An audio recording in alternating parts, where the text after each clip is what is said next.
Correspondent John Miller is with us. He's a former FBI assistant director. John, good morning. What can you add to what we just heard from Bob about the suspect?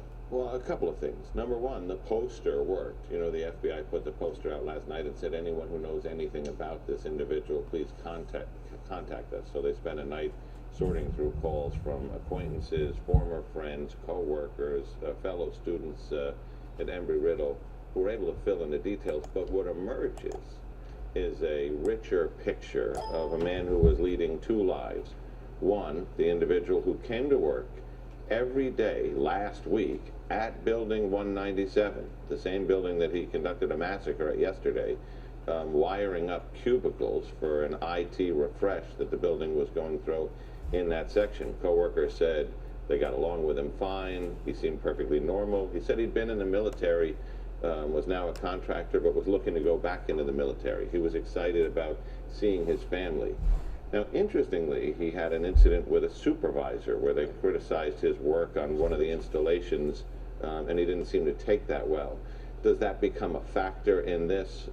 Nobody knows. Part of the problem is, as they learn about him, they can't see inside his mind. Just to understand the timeline, when did he get the guns? He obtained the guns in recent days from a gun store in Lorton, Virginia, and that's going to be key because in the process that we've come to learn so much about with these types of shooters, it shows when he went through the I'm angry stage to the I'm planning stage. He did not have any felonies on his criminal record. There were a number of misdemeanors where he had these anger management issues. He shot out tires in 1 year. He shot down through the floor of his apartment into perhaps another person, and yet those would not have prevented him from buying a gun, correct?